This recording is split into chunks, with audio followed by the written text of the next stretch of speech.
এটা এটা non technical এবং এটা দৃষ্টিভঙ্গির আপনাদের অভাব।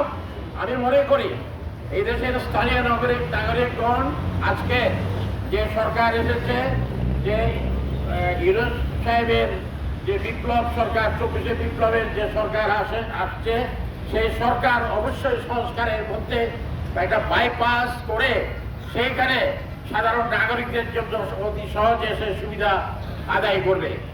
এইখানে যে কর্ণফুলী নদের টানেল হয়েছে, সেই টানেলের টোল এই আমাদের আমানত শুধু কেন দিবে, বহন করবে।